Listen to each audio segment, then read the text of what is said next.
এদিকে পাহাড়ে লাগাতার বৃষ্টি হয়ে চলেছে। তিস্তার জল ঢুকে প্লাবিত জলপাইগুড়ির মালবাজারে টোটগাঁও গ্রাম, 50টিরও বেশি পরিবার একেবারে জলবন্দী। সেই ছবি আপনারা দেখতে পাচ্ছেন। লাগাতার বর্ষণের ফলে পরিস্থিতি যথেষ্ট সঙ্গীন। আশ্রয় নিয়েছে স্থানীয় স্কুলের গ্রামবাসীরা। গ্রামবাসীদের অভিযোগ, দীর্ঘ কয়েক বছর ধরে পাহাড়ে বৃষ্টি হলেই তিস্তার জলে গোটা গ্রাম ভেসে যায়। বিঘার পর বিঘা চাষের জমি, বাড়ি ঘর নদীর গ্রাসে চলে যাচ্ছে, কিন্তু প্রশাসন কোনো ব্যবস্থা নেয় না। স্থায়ী বাঁধের দাবি বারবার জানিয়েও কাজের কাজ কিছুই হচ্ছে না বলে গ্রামবাসীরা অভিযোগ করছেন। তিস্তার জল ঢুকে প্লাবিত হয়েছে জলপাইগুড়ির মালবাজারের টোটগাঁও গ্রাম।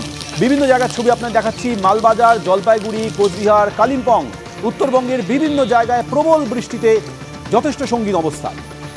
মালবাজারের টোটগাঁও গ্রাম কার্যত জলের তলায় চলে গিয়েছে। 50টিরও বেশি পরিবার জলবন্দী হয়ে পড়েছেন। তারা আশ্রয় নিয়েছেন স্থানীয় স্কুলে। দীর্ঘ কয়েক বছর ধরে পাহাড়ে বৃষ্টি হলে এই ধরনের পরিস্থিতি তৈরি হয়। বিঘার পর বিঘা চাষের জমি, বাড়ি ঘর নদীর গ্রাসে চলে যাচ্ছে। স্থায়ী বাঁধের দাবি জানিয়ে আসছেন বছরের পর বছর ধরে, কিন্তু প্রশাসন কোনো পদক্ষেপ করছে না বলে অভিযোগ করছেন গ্রামবাসীরা।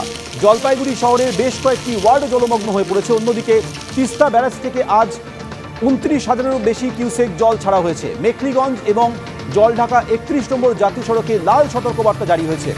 তিস্তার দোমোহনীতে হলুদ সতর্কতা জারি করেছে সেচ দপ্তর। কালিম্পংয়ের তিস্তা বাজারে দার্জিলিং কালিম্পং রোডের ওপর দিয়ে বইছে তিস্তার জল।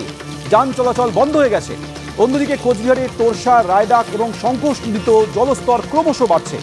24 ঘন্টায় কোচবিহারে বৃষ্টি হয়েছে 125 মিলিমিটার, তুফানগঞ্জে 146 মিলিমিটার এবং মাথাভাঙায় বৃষ্টিপাতের পরিমাণ 113 মিলিমিটার।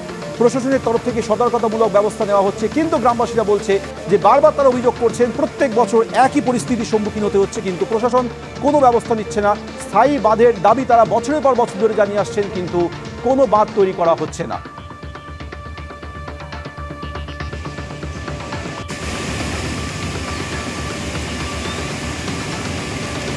আমাদের সঙ্গে এই মুহূর্তে রয়েছে রাজা চট্টোপাধ্যায়। রাজা, মালবাজারের টোটগাঁও গ্রাম কার্যত জলের তলায় চলে গিয়েছে। গ্রামবাসীরা অভিযোগ করছেন যে বছরের পর বছর ধরে তারা স্থায়ী বাঁধ তৈরির দাবি জানিয়ে আসছেন, কিন্তু প্রশাসন কোনো কর্ণপাত করছে না। কি অবস্থা এখন? একদম সৌমেন, কয়েক বছর ধরে লাগাতার যে পাহাড়ে যখন বৃষ্টিপাত হয়, প্রতি বছরই কিন্তু এই টোটগাঁও গ্রাম কিন্তু ক্ষতিগ্রস্ত হয়। বারংবার কিন্তু টোটগাঁও গ্রামের বাসিন্দারা বিভিন্ন সময় তারা ডেপুটেশন দিয়েছে যে বর্ষার আগে যেভাবে হোক একটা বাঁধের ব্যবস্থা করা হোক, কিন্তু আজ অব্দি সেই বাঁধ ব্যবস্থা করা হয়নি। কারণ তুমি জানো, অবিরাম বৃষ্টি যখন সিকিম এবং ভুটানে হয়, তিস্তা লাগোয়া, তিস্তা দিয়ে সেই জল কিন্তু এলাকায় ঢোকে। কারণ তিস্তার মুখ কিন্তু ফুরিয়ে যাচ্ছে, কারণ বাঁধ যেহেতু হচ্ছে না, সেই কারণে কিন্তু তিস্তার মুখ ঢুকে যাচ্ছে টোটগাঁও গ্রামের দিকে। এবং প্রতি বছরই একইভাবে কিন্তু ক্ষতিগ্রস্ত হয়। এইবারও কিন্তু একইভাবে ক্ষতিগ্রস্ত প্রায় 55টি পরিবার, যেটা জানা যাচ্ছে এই মুহূর্তে জলবন্দী রয়েছে।